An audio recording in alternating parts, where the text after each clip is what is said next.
Welcome to the Explainer. Today, we're stepping right behind the line and into the heat for a totally high-octane shift. We're looking at the ultimate masterclass on one of the absolutely most critical roles in the entire restaurant business, the grill cook at the legendary Tacker's Shake Shack.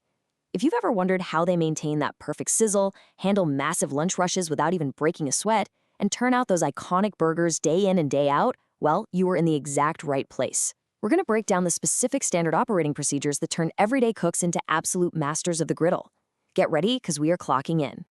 But before we even think about grabbing a spatula, we really need to ground ourselves in the why. Take a look at this quote from Big John Tacker himself. "We pray we serve good food to good people." You know, this isn't just some corporate slogan. It's literally the absolute foundation of the whole Tacker legacy. We're about to learn some highly tactical, super precise cooking skills, but I want to remind you that ultimately, we're in the business of making people happy. Every single burger you smash, every ticket you read, and every piece of bacon you crisp up is all about delivering a dining experience so wonderful that customers literally can't wait to come back. Okay, let's dive into this. Here is our exact schedule for today's training shift. 1. The Tacker Legacy. 2. Shift setup and prep. 3. Mastering grill zones. 4. The Smash Burger SOP. 5. Surviving the rush. And finally, 6. Closing and safety check. All right, moving right along to Section 1, the Tacker Legacy. So, operational excellence doesn't actually start when you fire up the grill. It begins before you even walk onto the line. Your physical appearance is really that first indicator of your professionalism and your commitment to safety. As we break down the simple brand code, you'll see your outermost clothing absolutely must represent the Tacker's brand, meaning your provided brand t-shirt. Hair has got to be completely pulled back, secured behind the shoulders, or contained in a hat or net. And this is absolutely crucial for a grill cook. Non-slip, closed-toe, and closed-heel shoes are 100% mandatory. You're working with hot grease and heavy equipment. You simply have to be dressed for safety before you can cook for quality. Okay, Section 2, shift setup and prep. A great shift is absolutely won or lost before that very first customer even walks through the door. Now, these are your exact non-negotiable prep constraints. First up, the meatballs. You aren't just grabbing handfuls of beef, right? You're using the specific gray-handled scoop to portion perfectly weighted 4-ounce meatballs for the regular cheeseburgers and those massive 8-ounce meatballs for the Big John patties. And these have to be placed neatly in exactly 5x7 rows in your pans. Next, the bacon. It must be pre-cooked until perfectly crisp, because let's be real, nobody wants flabby bacon. Finally, the chicken prep. It has to be cooked to a precise internal temperature of 165 degrees for absolute safety. Precision in the morning guarantees speed in the afternoon. Now for Section 3, mastering grill zones. Now, what's really interesting here is seeing this massive 48-inch griddle in full action. Notice the raw, perfectly portioned meatballs waiting on the left, the smashed patties searing right there in the center, and the finished cheese-topped burgers resting on the right. This isn't just random placement, it's a highly choreographed system of heat management. So the crucial point here is how the 48-inch griddle is mapped out. It is definitely not set to one uniform temperature. The outer edges are set to a cooler 350 degrees, while those inner hot zones are cranked all the way up to 450 degrees. Why? Well, because different items and even different stages of cooking the exact same burger require distinct environments. Searing raw beef needs extreme heat to build that crust, but melting cheese or warming a delicate piece of smoked chicken, that needs a gentler touch so it doesn't just burn to a crisp. You're literally rotating food through microclimates on this steel surface. Up next, Section 4, the Smash Burger SOP. All right, here is the rhythmic dance of the perfect Tacker smash burger. Step 1.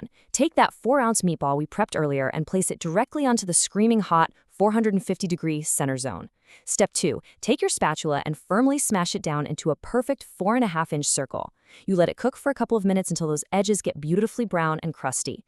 Step 3. Use your scraper to release it, but wait, you don't just flip it in place. You flip it over onto the cooler 350-degree zone. That is where you place the cheese. The radiant heat gently melts the cheese while the burger finishes cooking perfectly without burning. It's a real game changer. But hey, how do you absolutely guarantee it's perfect before it leaves your station? Well, Tacker's has a foolproof, totally unique quality control method called the Well Done Visual Check. You don't just guess. You take the burger, flip it upside down into your hand, resting on a bun, and you literally peel back a small layer of the beef to visually confirm that the patty is fully cooked all the way through. It's just a brilliant tactile way to ensure absolute food safety and top-tier quality for every single customer. Section 5, Surviving the Rush. Picture this. It's 12:15 p.m. The dining room is totally packed. The ticket printer is buzzing off the hook. The KDS, that's the kitchen display system, screen completely fills up with red text.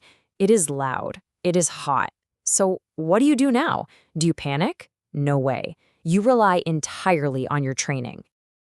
And this brilliantly illustrates the real difference between an average cook and a certified master grill chef.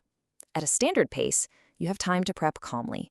But man, during a rush, your priority shifts heavily to mental processing. You have to read that KDS screen rapidly and accurately. You must anticipate special requests like an allergy or a custom topping modification before you even drop the meat. You're constantly managing the physical rotation of the grill, moving items from that 450-degree zone to the 350-degree zone like a maestro conducting an orchestra. You prioritize, you communicate, and you execute. Finally, Section 6, Closing and Safety Check. Okay, we're dropping the energy just a bit here because this requires some really serious, grounded focus. These are your absolute, non-negotiable closing duties. You simply do not cut corners here. First, the grill has to be scraped bare and scrubbed with a grill brick until it's completely clean.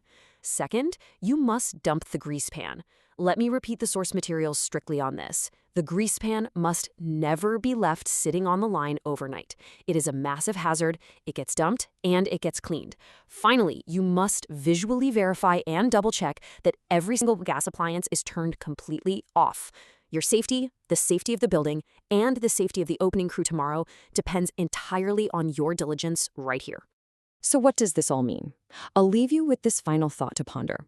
How does leaving a spotless, perfectly safe grill today guarantee a perfect experience for a customer tomorrow? Think about it. When the morning crew walks into a pristine, safe kitchen, they can immediately focus on those perfect 4-ounce meatballs, that crisp bacon, and getting those heat zones completely dialed in. The quiet rigor of your closing routine is literally what breathes life into Big John Tacker's legacy every single morning. It sets the whole stage for excellence. Now, are you ready to step up to the grill? Thanks for joining us for this explainer, and we'll see you on the line.